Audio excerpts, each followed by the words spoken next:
Hello, hello, hello. It's Thursday evening and time to have a PLO coaching once again. I actually tried to host this yesterday. I got mixed up in the days. I'm sorry for the background noise. It's the same old washing machine. That's always there for some reason. Probably today we're going to have a pretty compact session of 1 hour or maybe a little more. But there's a lot of things to do. I'm going to leave to Spain tomorrow, so there's a lot of things yet and still to do. So we are going to have a shorter session than normally. As long as we have something that happens, that it's just if nothing happens, oh, what happens? Only one table of PLO20. Why is that?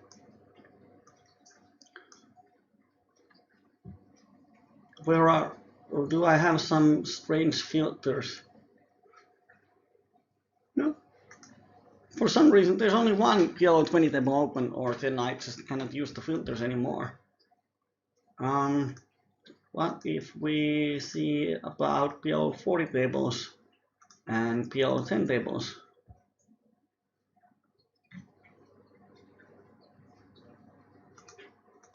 Oh, now we have more. No, there is no PLO20 table, PLO40 tables. What about PLO50? Should we take a shot to PLO50? Maybe we can. Let's see. Let's do that. One buy-in shot.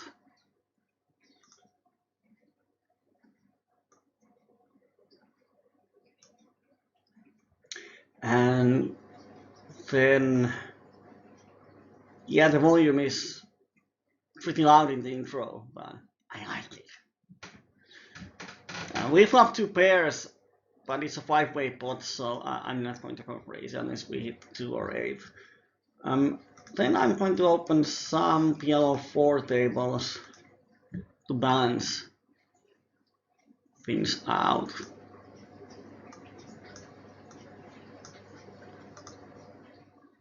I'm not sure if my HUD works.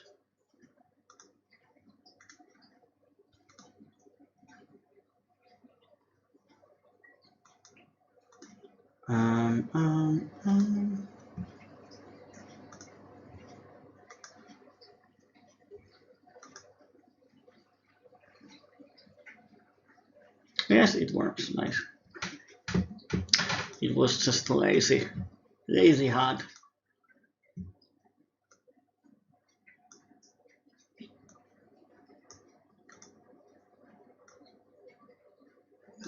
Tables are, I don't know how to put them here so that it would be as nice as possible. And here we flop not flush draw and pretty much nothing else. He's such a shorty that we can step off against him most likely. But I'm just going to crawl because I want Jamila to crawl. Oh, he doesn't. So now we make the nuts and then we just make the bet and get the stacks in. And he is drawing dead. So now we have two PLO10 tables. Let's put them into white.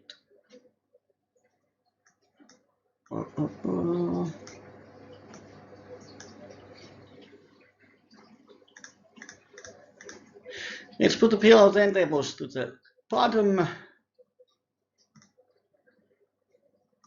And PLO20 and the upcoming PLO50.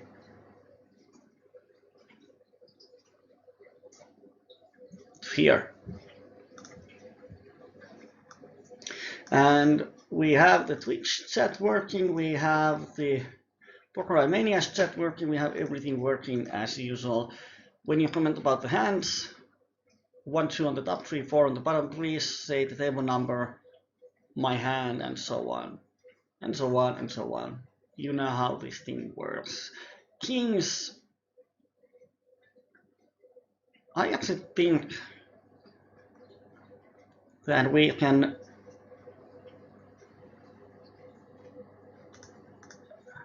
70 cents more, 80 cents, 240, yes.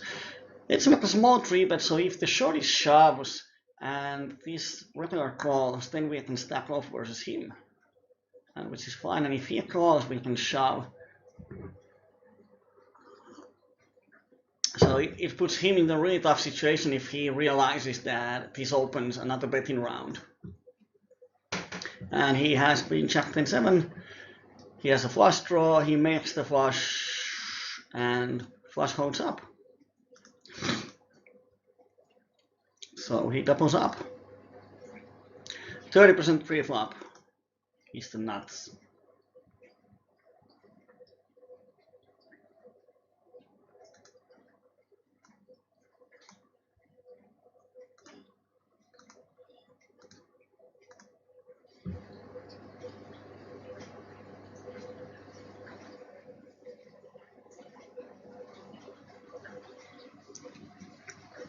And now we just wait.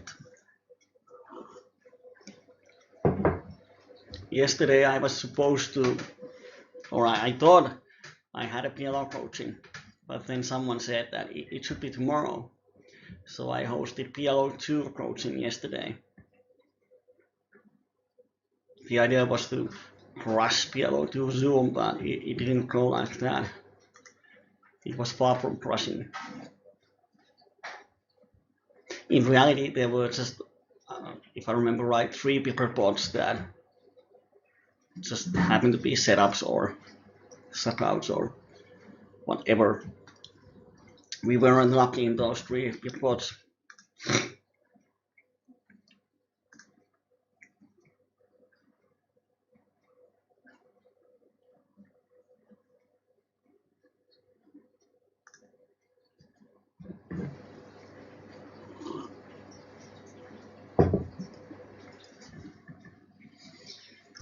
Do we have PLO10 tables? No. So we could open something to the 4th spot.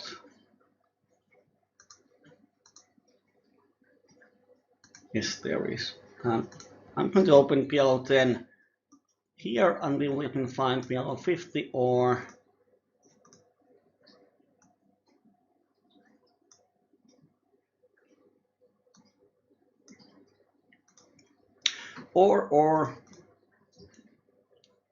if we happen to lose a couple of buy-ins, then we don't even enter PLO50. But I have never played PLO50 here on Popular or the new MTN network, so it would be interesting.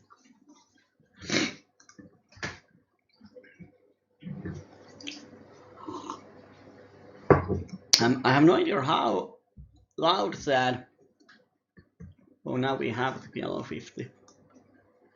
So we are going to close one of these.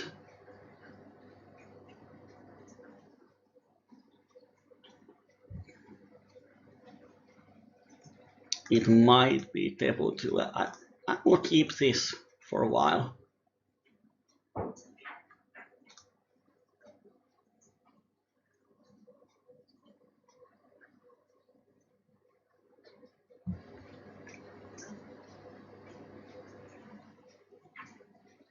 So as soon as I will have hands on PLO50, I will put this one to the outside.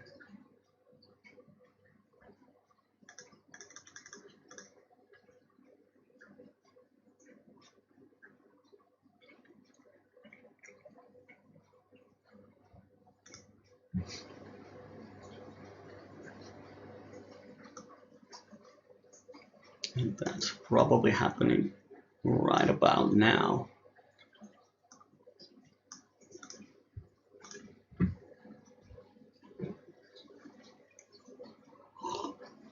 I don't know if everyone is watching football at the moment, but at least Kauris is there online. Nice to have you here. It might be that at the moment you're the only one watching the stream, so now you have to make some noise.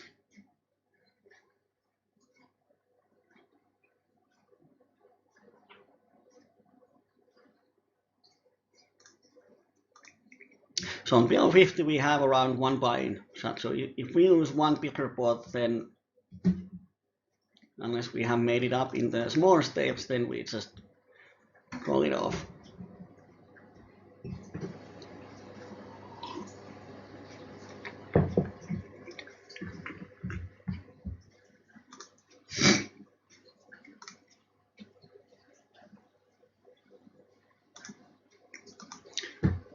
No, we didn't have or didn't get cards.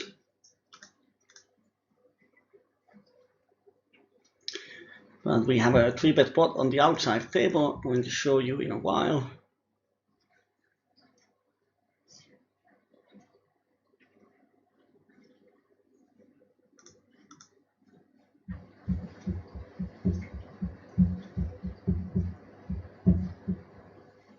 And this kind of hand, it's a hand where I'm happy to step up. We have the top pair, 3 overs and a gut shot, and he's definitely going to raise here with a lot of semi-bluffies. And it's well then well. But now he makes a straight on the river. Yeah, we had 62% on the flop, so another good stack off. Didn't hold up. But after the c-bet with 100 pp stacks, we just have to get on.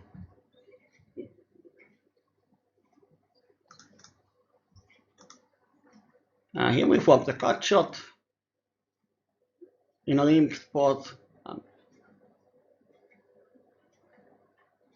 Why are we in the pot? We should be wait for the big line. Well, I don't know. Didn't pay attention. Now we can just value bet. We have the best hand pretty much always.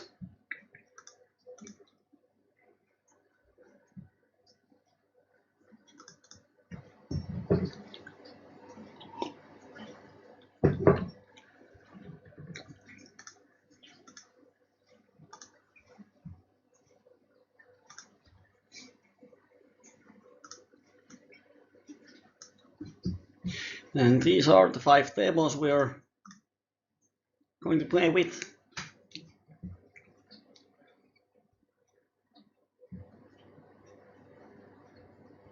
And this session has started well.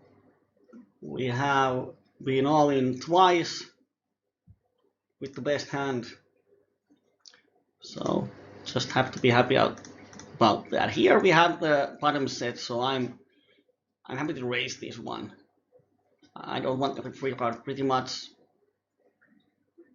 unless turn is a 5, there isn't any good cards for me. Maybe 3 or 3 of hearts might be decent, but I'm just happy to raise, get value from all kinds of stuff. Like 4 is decent card to, oh, he's all in, but I'm going to call. He might have 2 pairs, or he might have 6-8. 6-8 is one hand, he might have 8-9, and if he has something, we still have equity, and I wouldn't be sure that he always has a straight when he don't here. And he has 7-9. So I kind of strange donk, but that's what people do sometimes.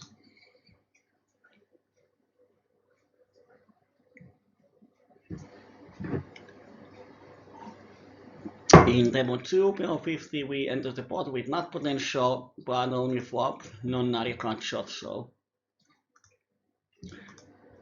would be nice to see the free turn, but most likely we are not investing any money to this pot.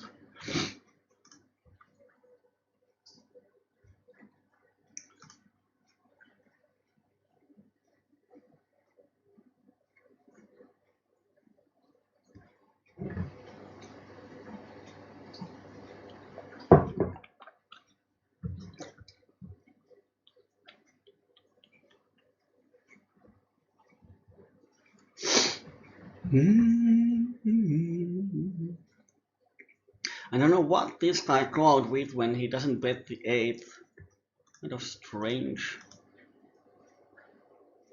He had the nuts on the turn, but didn't bet on flush drawing board. I don't know the reason. I have no idea why would he check the nuts behind. One reason is that he tries to be fancy. Another reason might be that he's scared of the flush draw, so he wants to see the safe river until he puts money into the pot. But it's definitely worth making note that doesn't bet the nuts on the turn. Top pair and nut flush draw. I'm definitely going to call that don't bet. And now we can get the free river, but don't quite make it. So we don't beat much. All we beat is pure bluffs, which I don't think he should have. Oh, he did. Wow.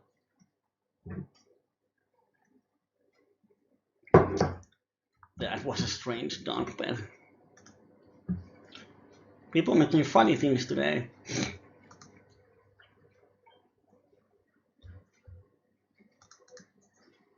Let's raise it up with the rundown.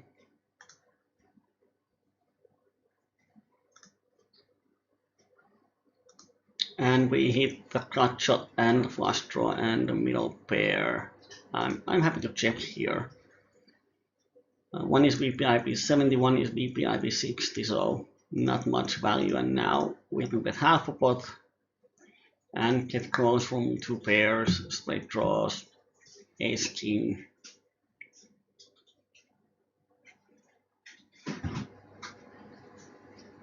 King queen 9-9. I'm going to call in position. And let's see the flop. Sort of marginal hand going to flop a lot of problems, but if we made something up here, nines and cut shot is definitely a good shot. And I think it's time to make the flip.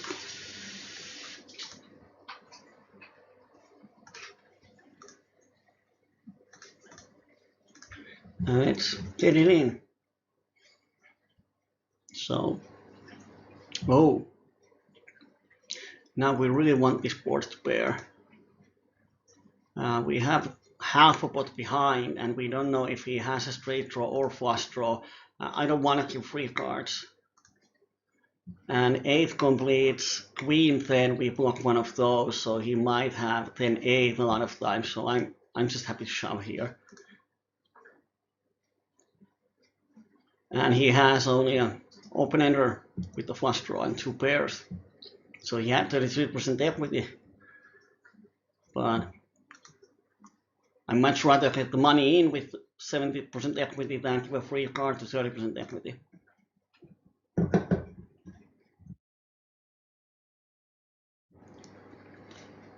So now we double up on PLO50. Bada bing, bada boom.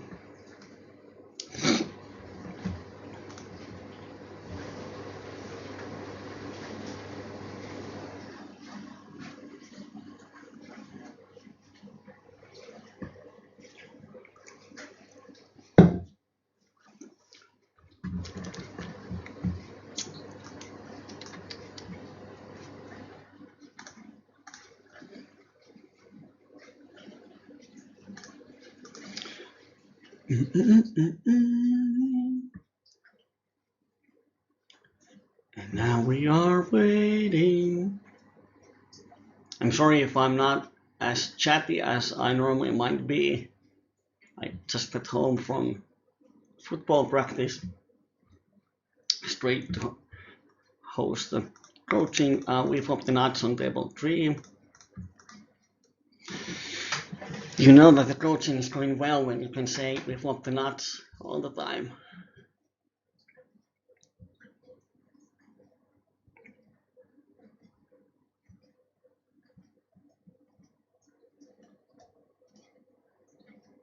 I'm going to call, let's see if we can see the flop without the 3-bet. Can not potential for the top set and not flush. Oh, we make the quads. Karma is good today. I'm going to check here. Because once we check the flop, now when both check the turn, then their calling range for our bet is a lot wider. We don't have to bet. He puts money in. And now let's hope he has something.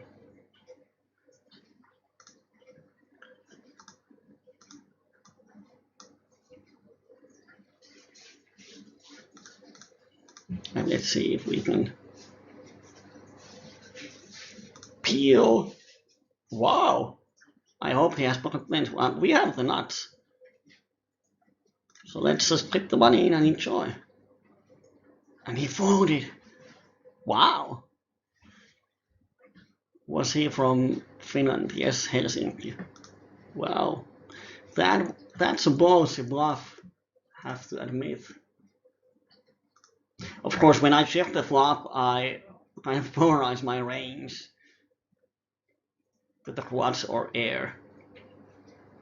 But yeah, he raised and it was a total bluff. He didn't even think about calling, so it was a bluff raise. Haven't seen that at smaller stakes. Too bad Kaudis is the only one watching the stream, and I hope Kaudis is still there. Haven't heard anything from you in a while.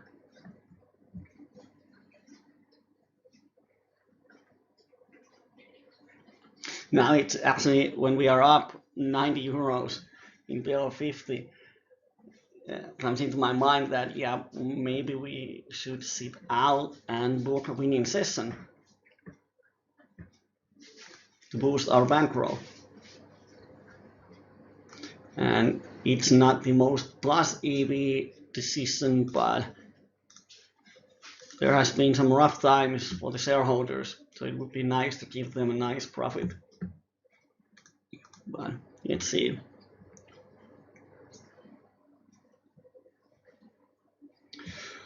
Let's see how it goes.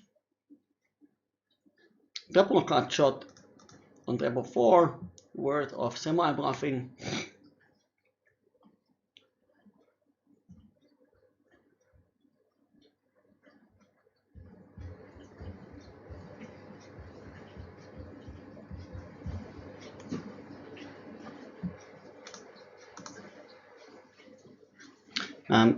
I'm going to call with the kings because I know that this cutoff is going to call. So we definitely have the odds. But oh bummer, we don't make the nuts. Our PLO50 is broken.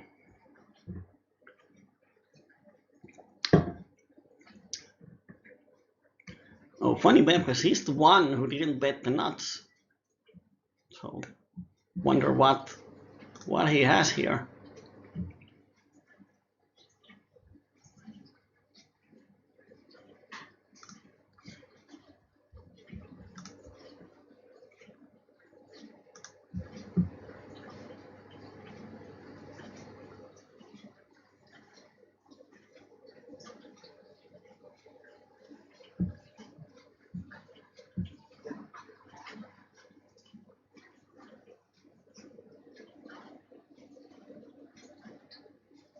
And he has top 2 pair that he don't bet. Wow.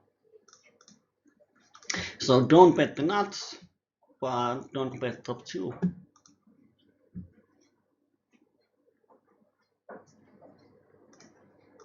Let's 3-bet double paired hand. Just let him fold so our set goes up in value.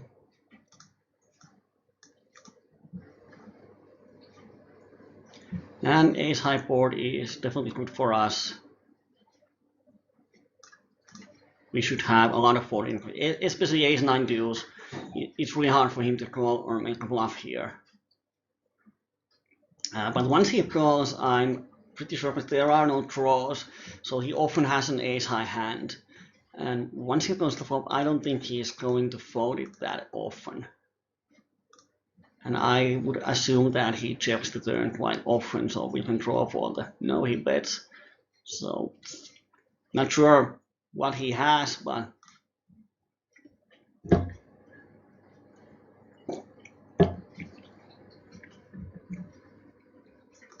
we have 600 hands, so he has definitely hands on us, so he knows our 3-betting range is definitely more than aces. But I don't think he ever calls the flop without one ace in his hand.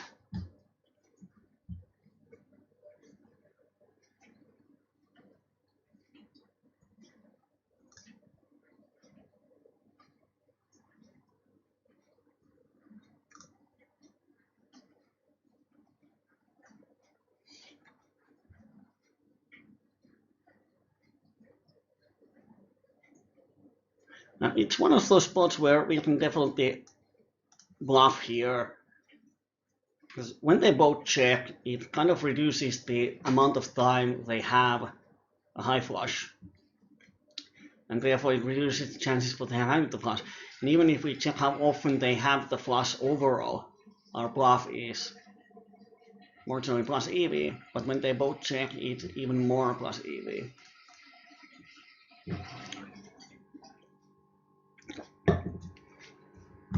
On the outside table, we 3-bet Finnish player and we flop the set and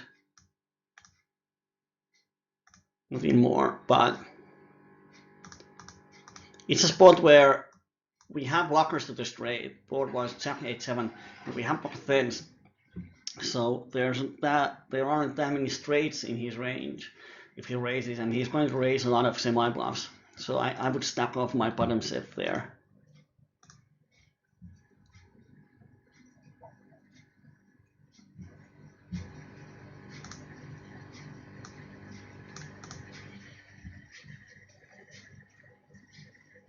And here I'm going to bet the flop, but once he calls, I'm just put controlling.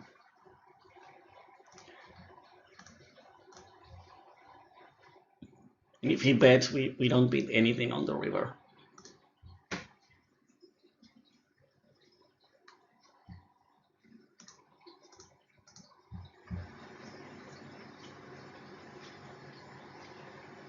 Yes, Kauris is there drinking coffee.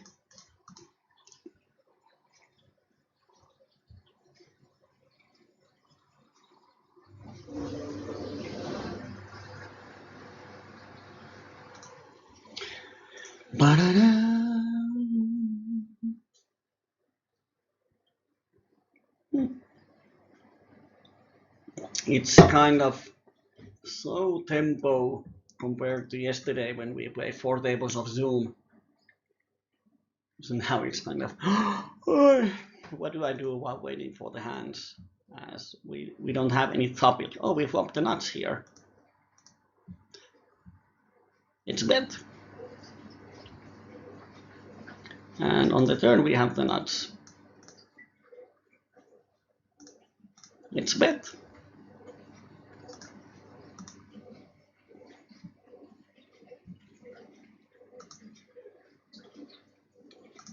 And he's the one who didn't bet the nuts while checked, so we definitely cannot induce anything out of him.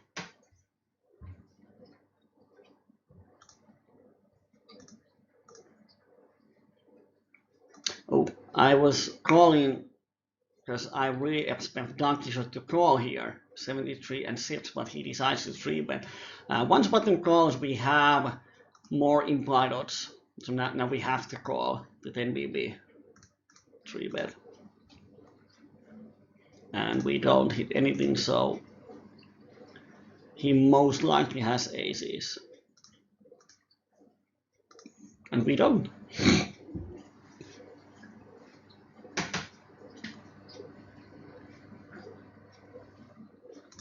Ooh, that was a misclick on demo 3. I was trying to hit the phone button, but somehow our hand went to the call. That's 3.5 BB misclick. Don't do those. On table 4 we flop the top pair, but it's 4-way pot, so I'm not going to go crazy. and we have only backdoors. So when shorty, I'm actually going to just fold.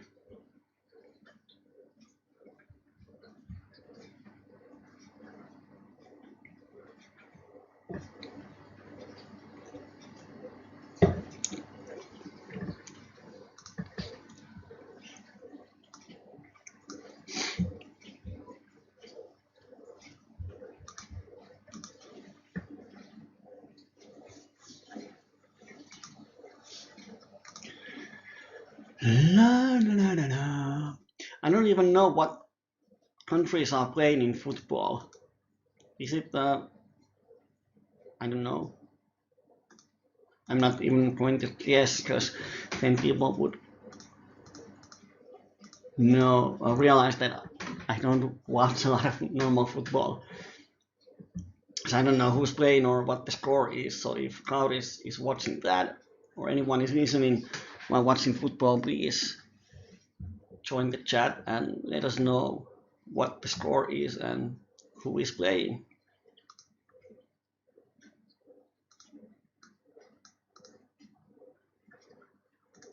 Let's set mine with Rainbow Kings because there's a lot of limpers they are going to call.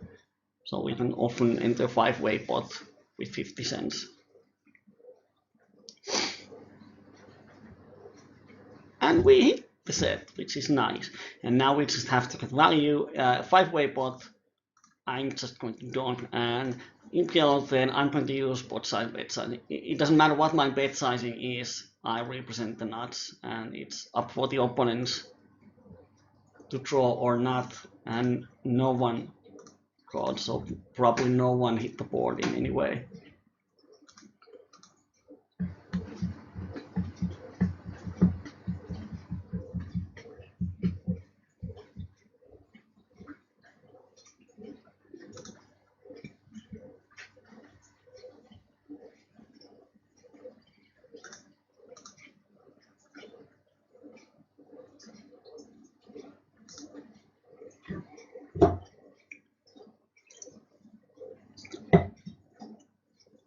On the outside table is an interesting spot. We have a set of queens, and to call here 8, we would need slightly over 25%. If he had 840 behind him or $8, then we would need 25%, and we have around 23%. But now when we need like 27 or something, we actually have to fold a top set here. Because we don't have the odds. It's almost, but it's not quite. So we have to fold. And there's straight. Oh, he had a set of jack 8, so we didn't have even that much equity. But of course, we don't know our opponent's cards. They are unknown cards, but against unknown cards, you have to fold there. So it's not a situation where you need 24, but you have 23. You have to fold. And especially at micros, even if you need 24 and you have exactly 24, you have to calculate the rate, which means that you need a bit more than 24%. So even if the difference is 1%, then you still have to fold.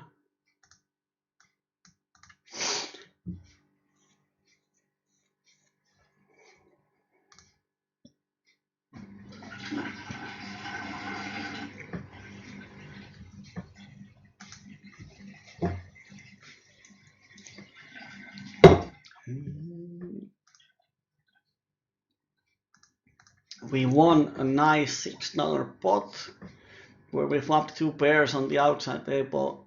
Well, no one understands this hand history, but we flopped 2 pairs, so I value bet on the turn. It's 2 of spades, total blank. I value bet again, and river we have ace-7, so I just check behind. And he actually had ace-6, so we could have snatched some value, but I opted to check back.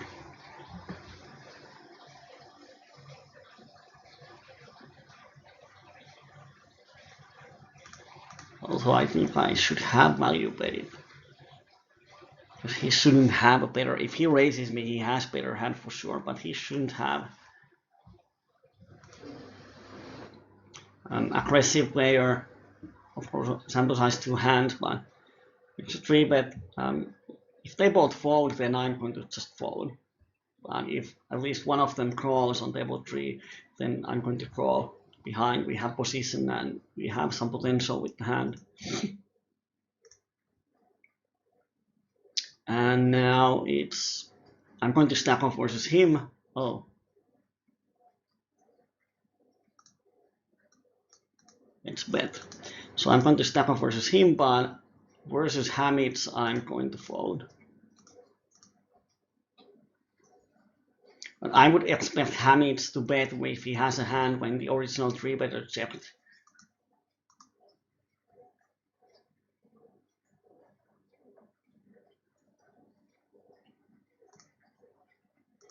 And they both fold, which is actually quite nice.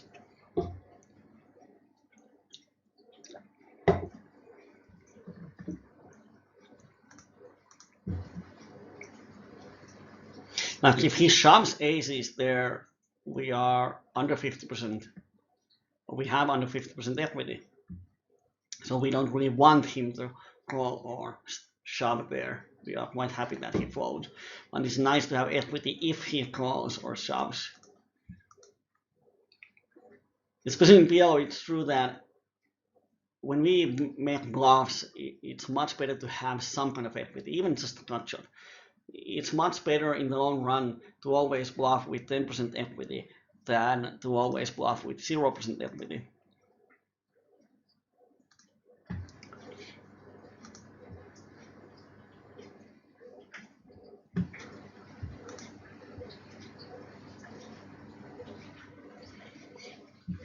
Playing big pot on outside table. This Sokol Border made a big 3-bet here.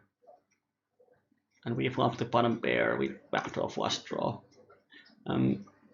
Definitely happy to check back here. See if we improve, we don't. And now the 3-better, who most likely has aces, is going to bet there. And he had just ace-king. And the other one has flop straight. Wow. Super premium aces on table 3. And we have the second flush. I think we can value bet versus this guy. Hamid is quite aggressive, so if he checks, I'm going to check back this flop.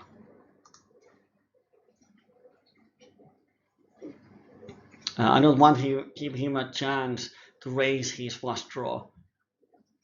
And if he bets, I'm definitely going to call here. Not going away.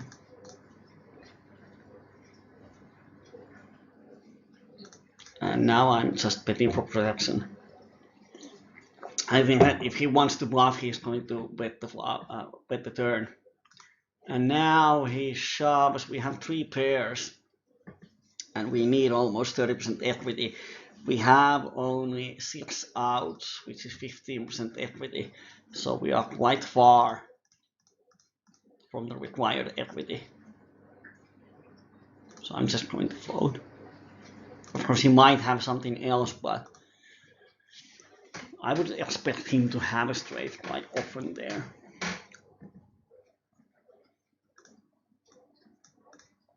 Or some funny in a strange way played set. And now we make the nuts, and here we make the nuts.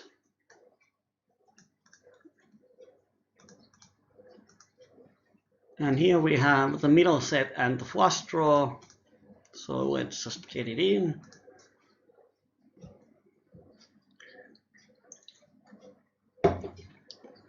Don't expect him to have aces quite often. This is, wow, this is a bit scary, but, and everyone wants to put money in.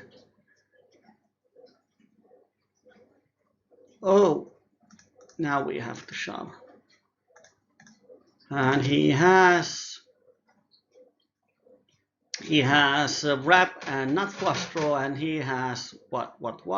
We had 45 on the flop, only 22 on the turn, but yeah, basically money went in on the flop where we were the favorite. So nice spot there, 54 euros.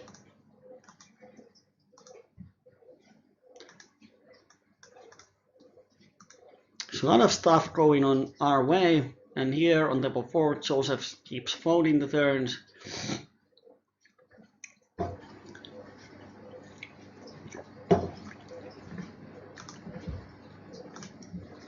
And we still have like 20 minutes, 25 minutes left in the session. Table 4 seems to die, but as long as Joseph sits there, I'm just so happy to play with him.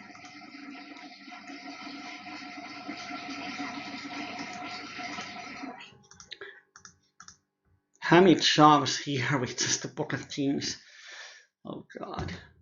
Joseph decides to 3-bet me. Now this is interesting. He's shorty, but we have a rundown. Definitely going to call and see if we hit the flop. And if we do, we shove. If not, we don't. Now we actually make the 9 out inside of wrap. But against his range, we basically have 9 outs, maybe a couple of 10s. Just going to call with aces here. Joseph is a nice guy. He makes 1/4 of a pot bet, which makes our life easy. We have plus even call. And we make the trips, which is a bit problematic because he still has aces in his range. So I'm not sure if we can value bet. Oh, I'm going to value bet. Now here river is pretty bad. We have the top set, but now flush completes, straight completes. No reason to bet. Better hands don't fold, worse hands don't call, and I'm just going to fold it. It's only 2 euros, but once he bets the river, I'm quite sure he has flush when he calls the turn.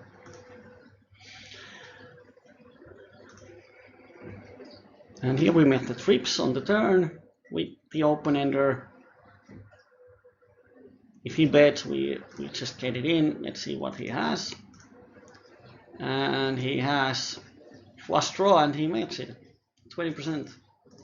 Boom. Outside table, there's only 3 players, and the other 2 are regulars, so I'm not going to play with them.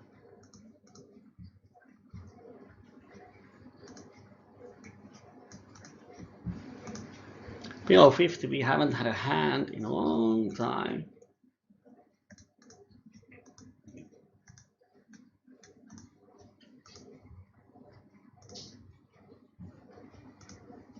And now Joseph decides to raise. We have 2 pairs, but not much. Not the spot where we want to stack off.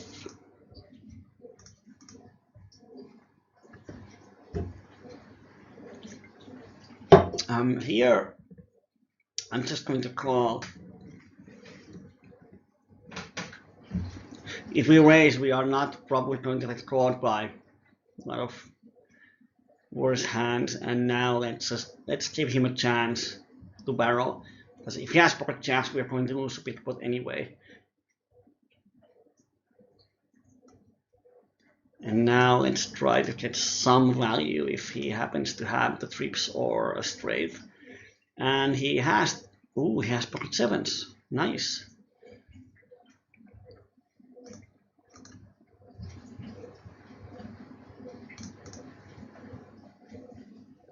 Jamila is pretty fun looking player, 74 and 0.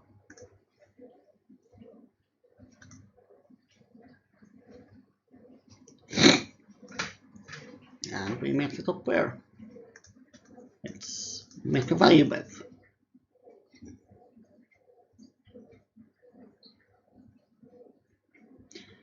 And let's turn open-ender, but flush completes 2 players. Quite likely that they have a flush draw. at least one of them. Or if they don't have a flush draw, they have a straight draw and they might not even fold their straight. So it's not a good card to barrel in three-way, but when it completes straight. If it was a two of hearts and there's only one opponent, then it would be a quite good card for barreling. Here we have the wrap and the flush draw, but I'm just going to call.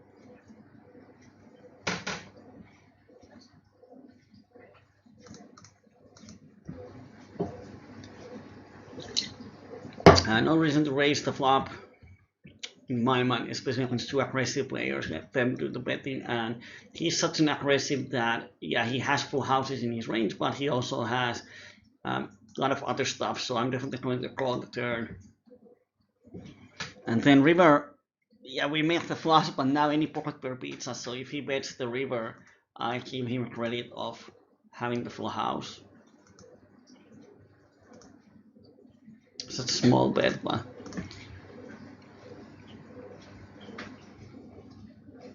we block a lot of straight draws, so it's hard for him to have a hand that doesn't contain a pocket pair.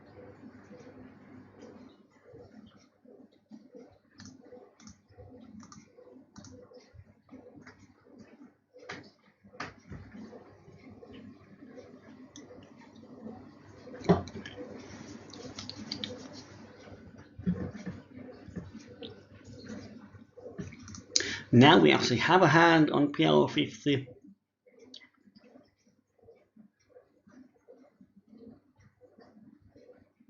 Let's see what happens. Can we play the hand?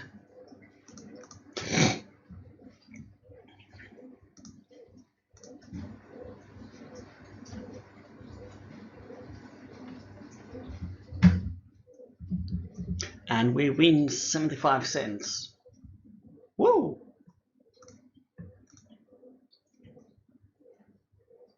We probably have pretty tight stats here in PLO50.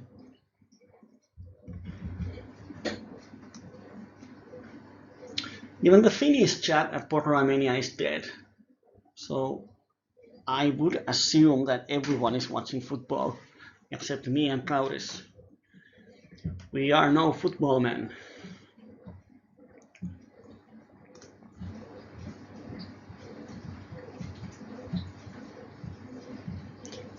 We are the ones who watch ice hockey.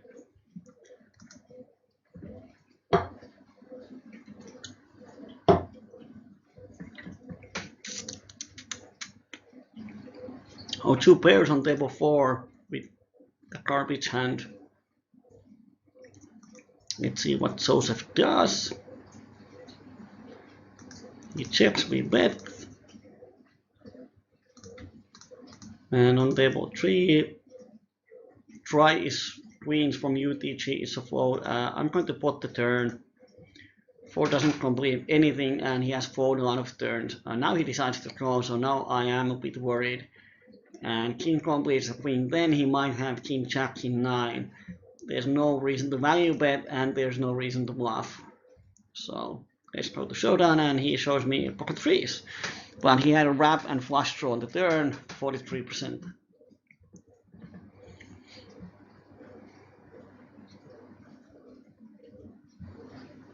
Of course, his call on the flop was bad. Third call was good, but on the flop he had 3 high flush draw and nothing else. So calling with the minimum flush draw for a pot size bet is quite bad. That's why he has the green pin. He's our friend.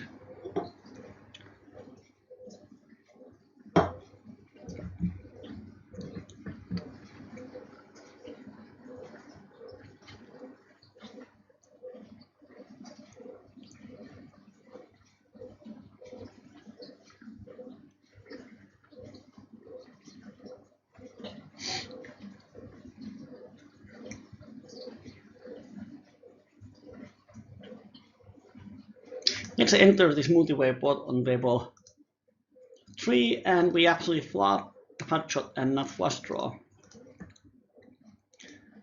Small bet, if he would check, I would bet half a pot here or slightly more. then if we get too close, then we have enough equity. And if we make the flush, then it's better to have the bigger pot. And now he raises.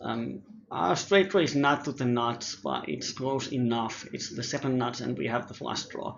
We have to roll €2 into the pot of 7 or so, so it's quite close. And it's actually a spot where I consider shoving because he's so aggressive.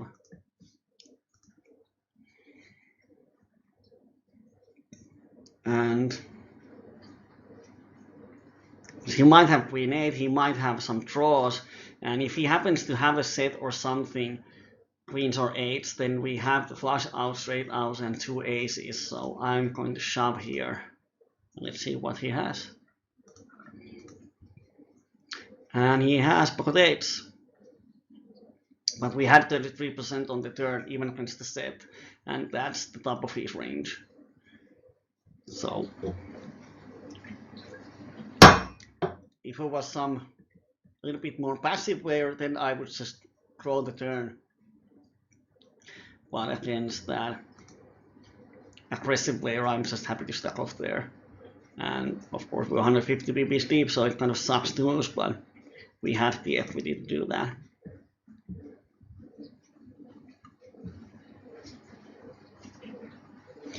Because versus his range, we have over 50%, which means that we can value bet. Here we have the wrap, and it's his second 3-bet. Without any reach, I would assume he has aces. So I'm going to call, and if we make the straight, then I'm just going to donk and get it in versus him. But now when the board pairs, if he bets, I'm happy to fold.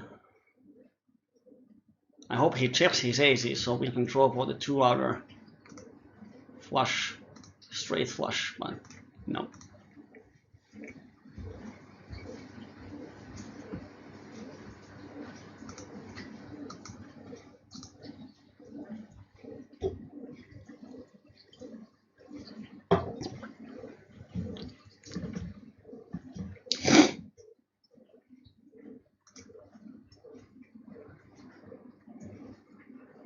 Set versus wrap.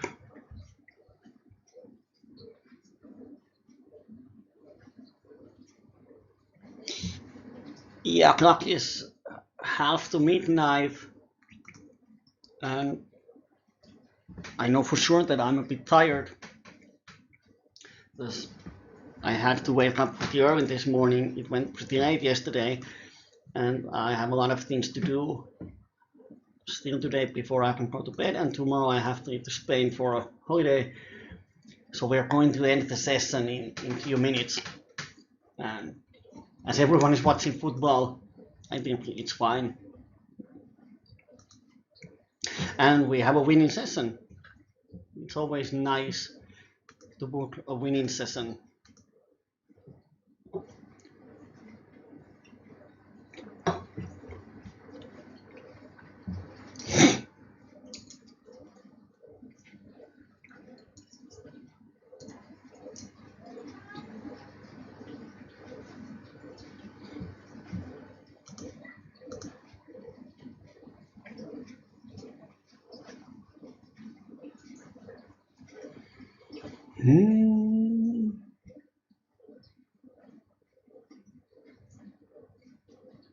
It'd be nice to have one interesting hand, but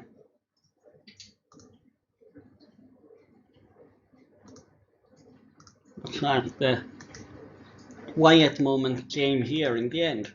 But there were some pretty interesting situations. We have kings here on table 3.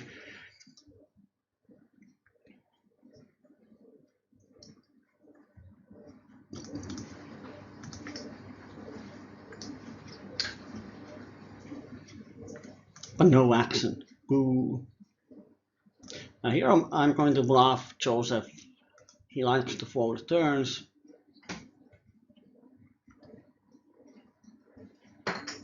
If he calls, I'm going to bluff the river. Make him fold 2 pairs. And he does.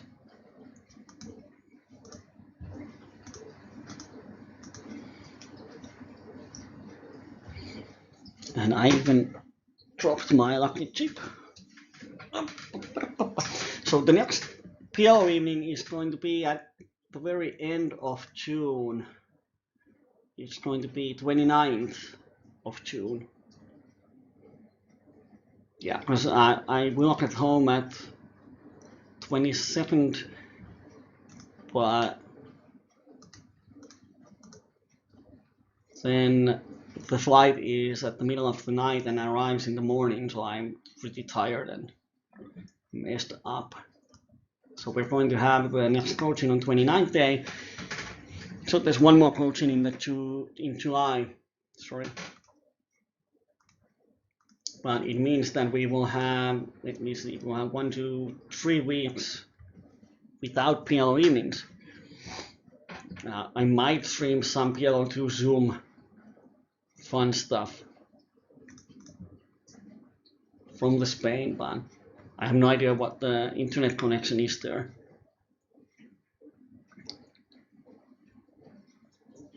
Last hands, we have aces on table 4. I'm going to 3-bet because we have Joseph here with the short stack. That's what we're targeting. And this is perfect. White fishmonger folds. For some reason, Joseph calls. And now we just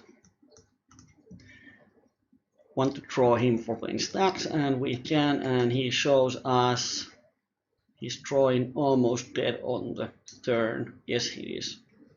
Always have to see if there's some miracle cards, but no. So nice little win in the end. If he posts blinds, we can get one more. On table 1, we flop pretty nice set, blocker, and the flush draw. So it's a stack of material, and we are pretty deep with Seppotalasma, which is nice. Queen is pretty awkward because it completes a lot of stuffs. So I'm going to check back here. Because if he raises, then we don't have equity because we block the king and queen. We have only 8 outs. So I'm just going to check back. And now if he bets, it's a situation where I might bet. And can we value bet? What could he have? I think we can make a value bet. Looks like a misdraw. Because he knows we don't have a straight. So he might peel with 2 pairs. The thing is that, is he capable of raising with the pure bluff? And it's actually quite close, because if he raises, especially with this bet sizing, I would assume that he doesn't have the straight often. He knows I don't have a straight, so it's level in war. But with that name, and he's from Finland, I'm pretty sure that he is capable of raising this river. And he did have, so he outplayed me.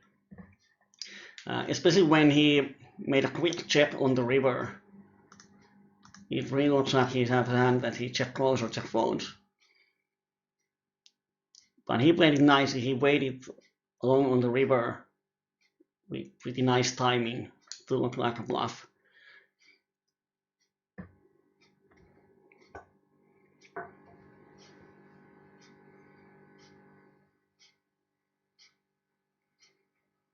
Because then,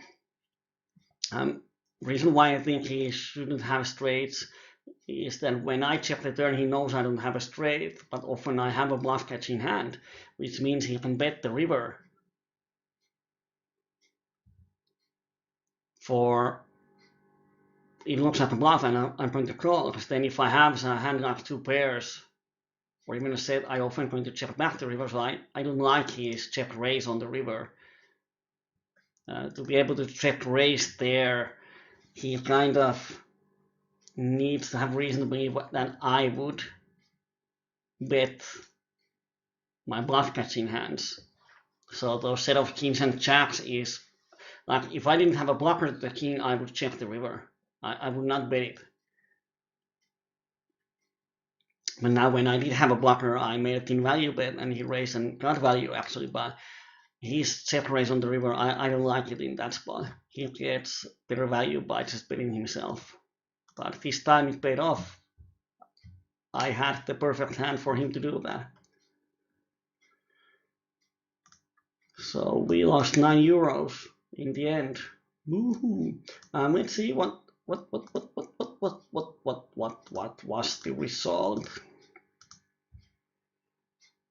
Well, still decent. $103.77. All in adjusted was 61, so we ran a bit over EV. That's because we played PLO50, where we ran $40 over EV. In PLO2 we ran 3 buy-ins over EV, and in the PLO10 we ran 2.5 buy-ins under EV. But yeah, overall pretty nice. In PLO50 our stats were 19 and 7. 19, 7 and 5. Wow. But we didn't have any hands. But $100, that's 75 and a bit more for the shareholders. So congratulations. Nice booking for the summer. Now I'm going to stream it for 3 weeks most likely, and I'm going to enjoy my time in Spain. But I will see you on the forums and in the chat for sure, as long as there's internet in Spain. And now let's watch the cat video. And for Kauris, yes, there's a typing error. It's still there. Haven't had time to make another one, but I'm going to promise you that after the vacation in the 29th day, there's going to be a new cat video or new videos. Let's see what I can find. But now, have a fun night, have a fun weekend, have a fun July.